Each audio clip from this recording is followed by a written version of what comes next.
Hi, welcome back to my channel slash blog for films about painting, spring 2020.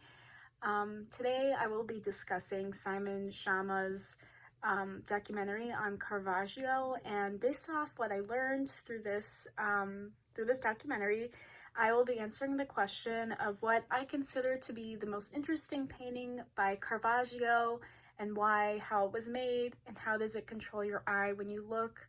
What do you see first, second, and what does it mean? And so since Caravaggio definitely had a troubled past and seemed to emphasize on the sinners over the saints, I will be looking at the calling of Matthew.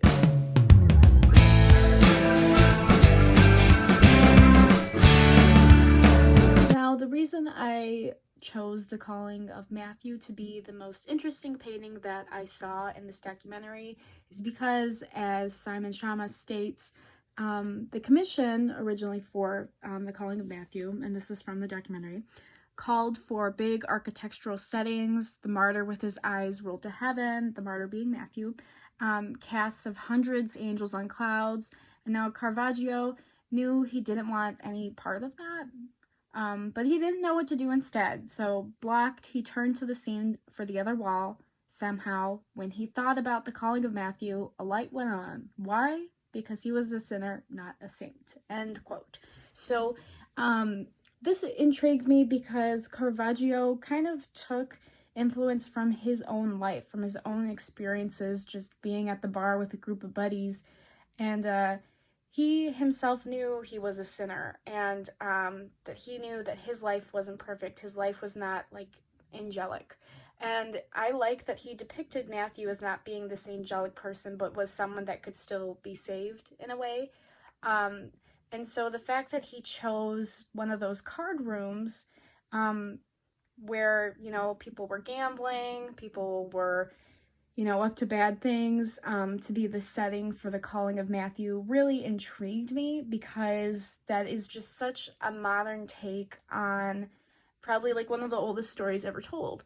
So I really, really thought that was interesting, especially the way that Schama chose to depict that scene and showing a visual of, a couple of guys at this card room, and it made it very realistic. And I had never seen this painting before until I saw this documentary. So given this backstory, it made me want to learn a lot more about it, and I just wanted to kind of stare at it. So for a little bit of context on the calling of Matthew, besides, why he chose to depict this scene in such a certain way that was definitely way different than what you would imagine the Bible version if you were reading the Bible.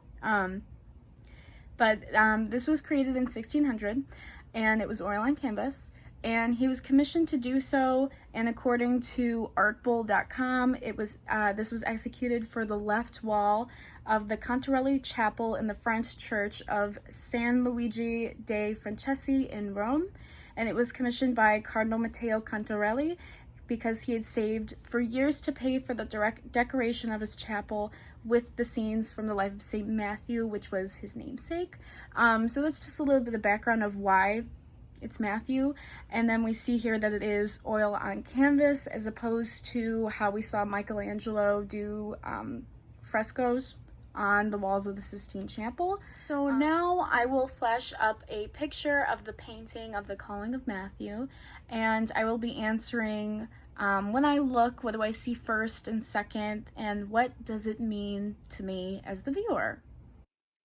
So, courtesy of Caravaggio.org, here is an image of The Calling of Matthew by Caravaggio. And so, the first thing that I notice when I look at the painting is all of the fingers.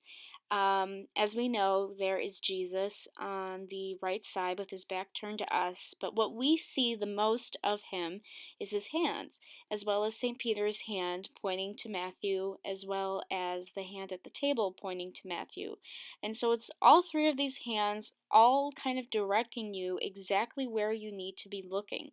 And even more interesting, the second thing that I noticed is the contrast between light and dark, or light and shadow. So as we see it almost looks as if the darkness, the shadow, is coming from the upper right corner. Oddly enough, so is the light source. So it's almost as if the darkness and the light are both going towards Matthew, as we know, since he is considered a sinner. Um, but then the light is coming towards him too, and it's moving in the same direction as Jesus's finger, Peter's finger, and then the finger at the table towards Matthew. What I also find interesting with the light source is that it almost looks as if there is another light coming from behind Jesus in like the upper middle right side. And it's almost like it's passing through Jesus himself and onto Matthew.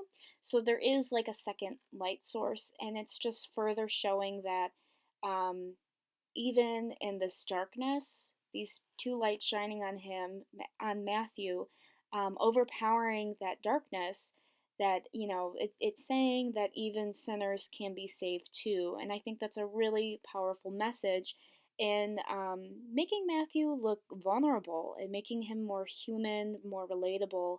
And as we know, during this time, many people couldn't read, and people spoke more in images. And Shama definitely touches on this during the documentary, and that showing people like Matthew, who was a martyr but was a sinner, as a real person, as a person that could be bad and turn to good, is so significant and really crosses all of those class and status boundaries. And that's what Caravaggio was able to do with this painting, and that's why I find it just so interesting. Thanks for listening.